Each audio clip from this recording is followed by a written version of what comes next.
All right, and we now have Betsy Pepine with us for a very timely topic because today's economy is quite unpredictable. Many sectors are downsizing, laying off, so that could be a challenge, especially for professionals mid-career. Yeah, Betsy, thanks for joining us. Oh, thank you. Yeah, and she's a real estate mogul, entrepreneur, and author who had a mid-career change herself. Betsy, after decades in one particular industry, how can people approach a new career? Where should they start?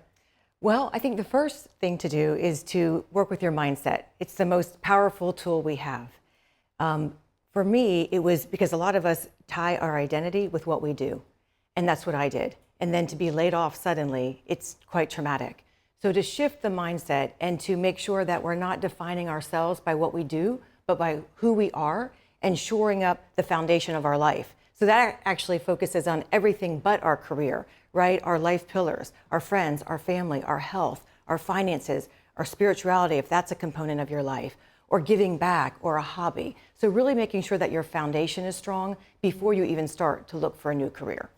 Very interesting, because now that sounds like it's even so much more of a bigger change if it's tied to your identity. So what should people pay attention to when choosing this new path for themselves? And in that situation, especially to make sure that we're just not diving into it out of necessity. Yeah, great question. So what I did was I asked my sphere, my friends, my family, my colleagues, people who knew different aspects of me in different areas of my life. And I asked them, be honest with me, what are my true strengths? What do you see me excelling at and achieving that maybe not come easily for other people, skill sets that doesn't come easily for other people? We're so close to ourselves, we might not see that, right? So that gives us a clue. Look back on what you were excited about as a child. That gives us strong clues, and that's what I did. I loved real estate as a kid, and I loved entrepreneurship.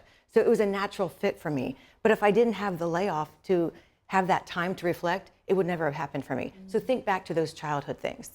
Money or do what you love. It can be a really stressful decision. And you especially get relatives telling you, okay, you got to have financial stability. And then you get those successful TED Talk speakers who are saying, do what your passions are and go for that. And then University of Potomac says that actually you can probably gain a lot more career mobility if you choose something that you are really passionate about. Absolutely. I mean, I truly live in a profession now that I don't feel like I work. And before, I was in a career where I loved everything else about what I did, like the lifestyle, the people, but the actual work I did, it wasn't to me, true to me and to my heart.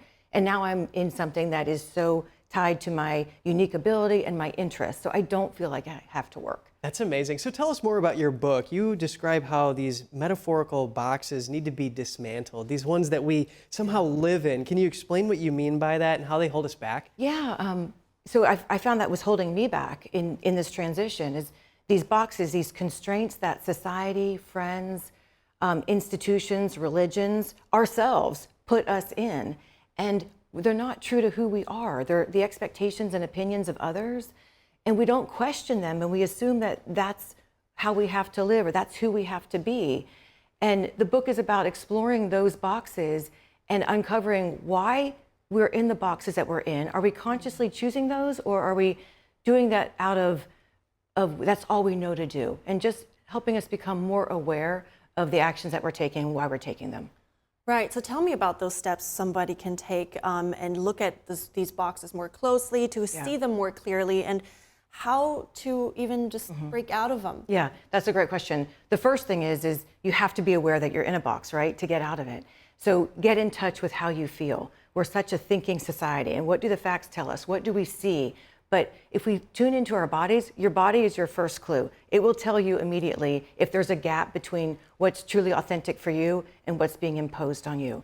So get in touch with how you feel. I think that's the first step. Then after that, it's releasing yourself from fear. There's two big fears people face. Fear of failure. And to me, failure is another box. It's a mental construct. There's no such thing as failure, right? It's a pivot, it's a learning, it's a lesson. It's not failure. And then the other thing is fear of loss. And is it a loss of social status that you're afraid of if you're going to make a career transition, or any other kind of stepping outside a box? Is it a loss of status? Is it a fear of loss of financial security?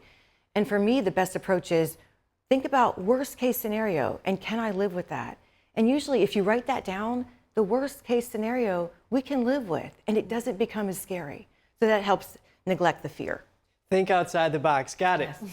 Great advice. Okay, now chances are that if you're a career changer, you probably have a lot of learning and catching up to do, and especially if you also want to qualify those positions that you're seeking after. So any tips on how to make yourself more competitive? Yeah, absolutely. Especially the older we get, the more that's important. Certifications are an easy thing to get. You don't have to go back and get a degree. Get certified in different things that you might be interested in. And the other thing that I tell people, we're in real estate. It's often a career that people pivot to. Not a lot of people get into real estate right on. It's a career shift.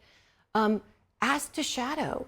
Ask to do an internship. We think of those things as tools for kids in college, but you can be 30, 40, 50 and come shadow us for a day, a week, a month. Don't limit yourself to thinking that that's only for people who need college credit. It's not. Smaller companies, and especially nonprofits, they would love to have somebody come in and help them out for a week or a month and get to know what that industry is like before you make that leap. I think that's a very good point and very important one, because I think it can be a very scary feeling, right? It's pretty overwhelming to change a career at that age. It feels like you're at a disadvantage. You hear about cutoff ages as well. And then when you say it's fine, because it could be also a part of the thinking that, do I have to start with the entry-level job? Can you tell us more about your experience with that work? I mean, you're a successful entrepreneur now, but what would you say to those people that have these thoughts? Yeah, absolutely. Make the phone call, right? The worst thing they can say is, no, we're not going to let you come in.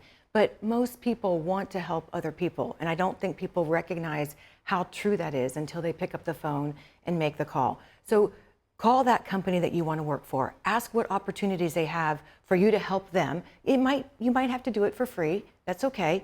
But the lessons that you'll learn and whether you'll know if that's the right environment and energy for you is monumental. So make the call. Yeah. Baby steps. Helping other people, that sounds really great. And according to becomingminimalist.com, there's another factor to consider. It's not just money when you're looking for a career, adding value to the world. Yeah.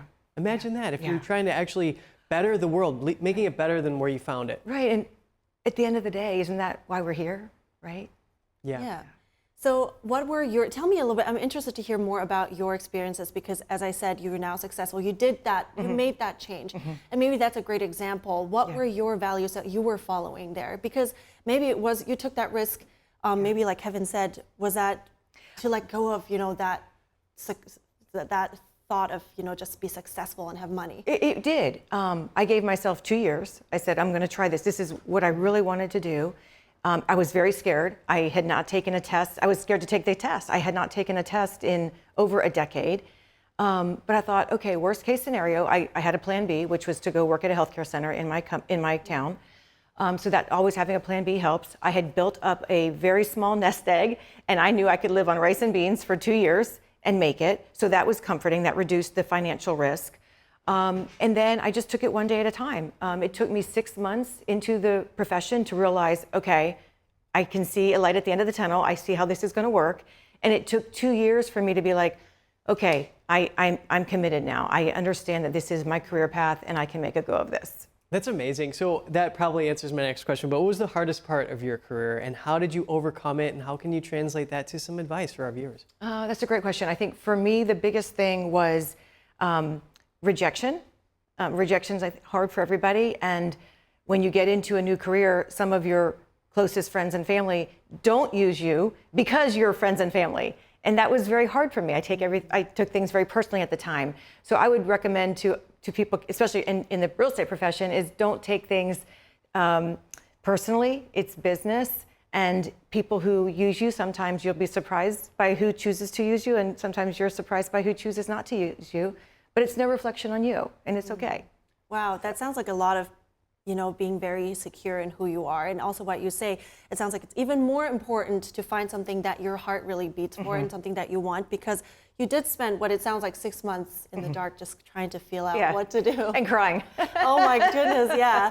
So tell me more about, your book. And maybe do you think that makes things perhaps easier? Are there learnings in there that you could share that you wish you knew beforehand and could make life a little bit easier for other people when they are actually about to start a journey like you did? Yeah, I think it's just we could all be more intentional and aware of the boxes that we're in that make us feel less than. I felt like I was a mattress, the ones you buy on online, and they come in this box like this, and then you open up the box, right, and then it expands. I felt like I was in that box, and then the minute I started following what I truly wanted, it was like somebody ripped that box open, and I expanded and am who God, universe, source called me to be. So. Wow, that's incredible. Betsy Pepine, real estate mogul, entrepreneur, and author of Breaking Boxes. Thank you. Thank you. Thank you My so pleasure. much. Thank you.